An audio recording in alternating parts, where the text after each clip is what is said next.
Hello friends, আজকে চলে এলাম আসাম ভ্রমণের তৃতীয় দিনে আমরা কি ভিজিট করেছিলাম তার অভিজ্ঞতা নিয়ে। তাই সরাসরি চলে এলাম ভিডিওর মূল পর্বে কোনো ইন্ট্রো ছাড়াই।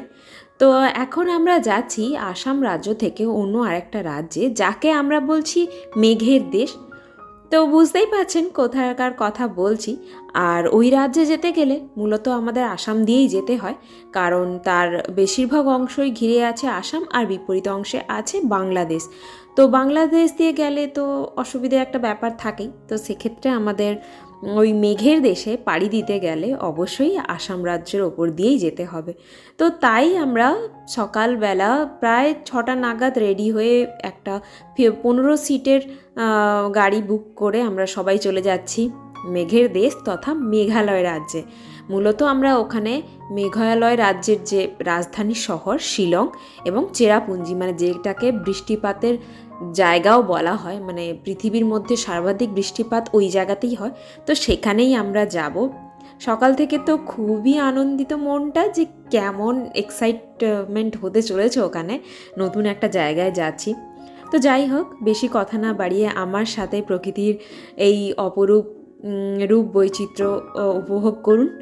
আর আমরা এটা যাচ্ছিলাম গুয়াহাটির মধ্য দিয়েই, গুয়াহাটি দিয়ে যে মেন হাইওয়ে আছে সেই হাইওয়ে দিয়ে। তো তার চার সাইডেই কিন্তু মানে যেদিকেই তাকাচ্ছি দুদিকেই হচ্ছে শুধু পাহাড় আর পাহাড়। রাস্তার শেষও যেটা হচ্ছে, শেষ সেরকম হচ্ছে না, মনে হচ্ছে যে পাহাড়েই শেষ হয়ে যাচ্ছে, কিন্তু তার সাইড দিয়ে আবারও হচ্ছে রাস্তা আছে। যাই হোক, আর কথা না বাড়িয়ে চলুন কি দেখলাম সেটা নিয়ে আজকে কথা বলবো।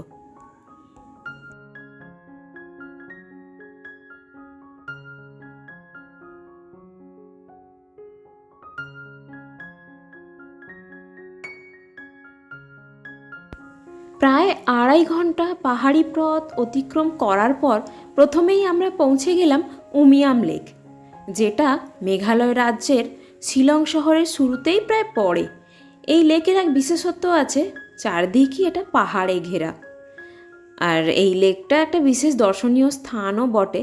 তো এখানে পার্কও আছে, সেই দিকে আমরা যাইনি, পার্ক থেকে এই উমিয়াম লেকের দৃশ্য উপভোগ করে চলে যাই। তবে শিলংয়ে পৌঁছেতে আমাদের ঠান্ডাটা কিন্তু আসামের থেকে অনেকটা বেশি অনুভূত হচ্ছে। ওই উমিয়াম লেকে কিছুটা সময় কাটিয়ে, মানে কিছুটা রেস্ট নেওয়ার পর বলতে গেলে, তারপর আমরা শিলং শহরের মধ্য দিয়ে এগিয়ে চলছি এলিফ্যান্ট ফলসের দিকে। এই ফলসটাও এখানকার একটা বিখ্যাত ফলস। তো চলুন কথা না বাড়িয়ে এগিয়ে চলি এই ফলসের দিকে।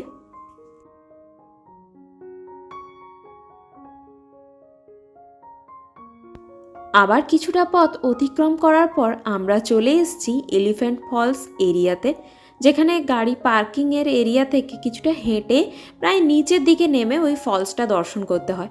তো ওই ফলসে যাওয়ার আগে কিছু দোকানপাট পড়ে, খাওয়া দাওয়ার প্লাস কিছু হাতের তৈরি জিনিসপত্র, যার মধ্যে ওই পাইন গাছের ফলগুলো দিয়ে তৈরি জিনিসগুলো দেখতে এত সুন্দর লাগছিল, মনে হচ্ছিল কিছু বাড়ি নিয়ে আসি। আবার এটাও ভাবছিলাম জিনিসের চাপে ওগুলো না ভেঙে যায়।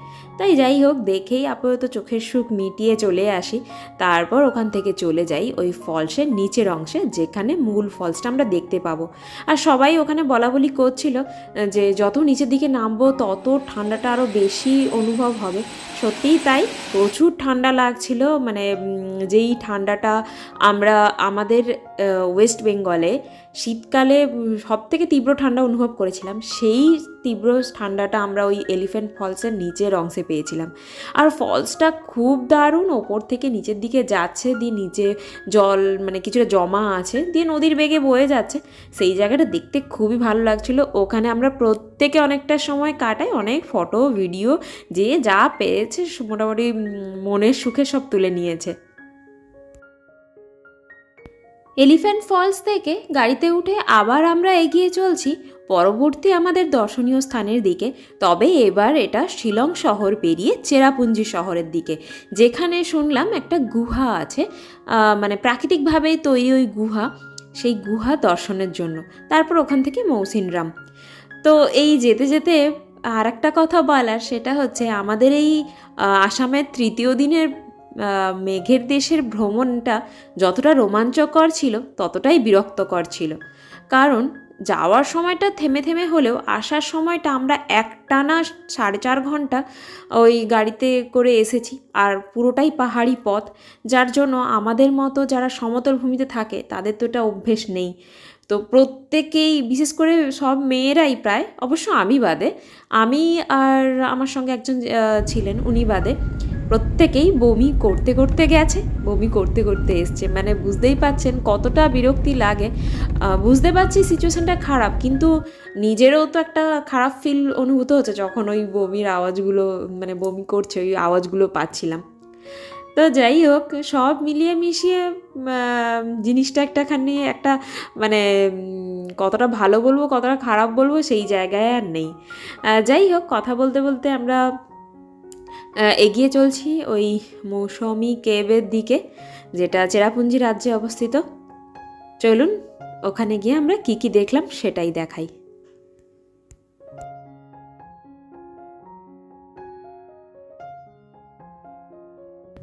গুহা চত্বরে এসে আমরা আগে খাওয়া দাওয়াটা সেরে নিই, কারণ অনেকটা জার্নি হয়েছে, সকালে টুকটাক খাওয়া দাওয়া আমাদের এই গাড়ির মধ্যে হয়েছে, তারপর আর ভারী খাওয়ার তো হয়নি।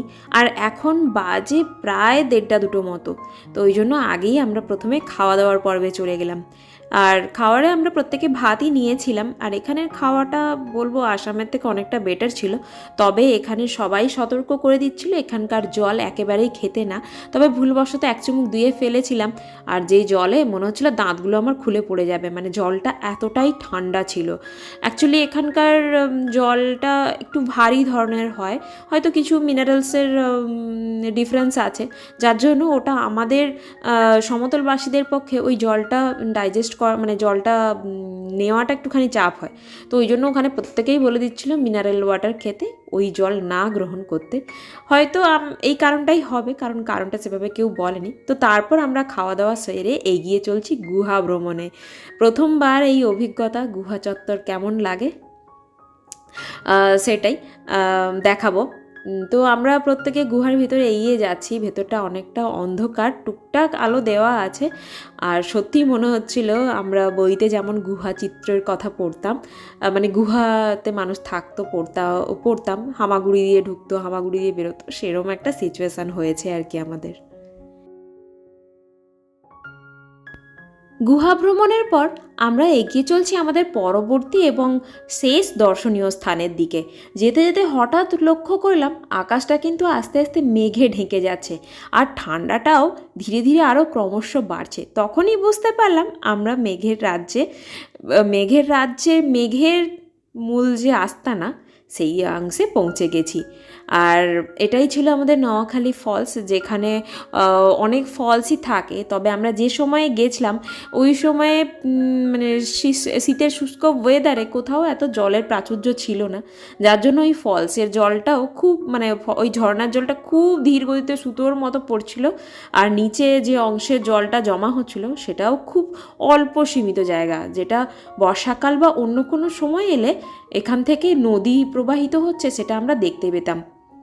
যাই হোক, এইখানেই আমাদের দেখা, মানে মেঘালয় রাজ্য ঘোরা, মেঘের দেশে বিচরণ করা শেষ। এরপর আমরা আবার প্রায় 4.5 ঘন্টা জার্নি করে আমাদের আসাম রাজ্যে ফিরে যাই। ফিরতে প্রায় 10:30টার মতো সময় বেজে গেছিলো।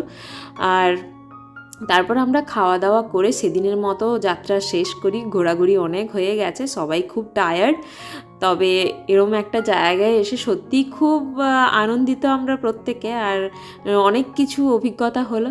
যাই হোক, এখানেই আপাতত ভিডিওটা শেষ করছি। দেখা হচ্ছে আবার পরের দিনে কোথায় কোথায় গেলাম সেটা নিয়ে।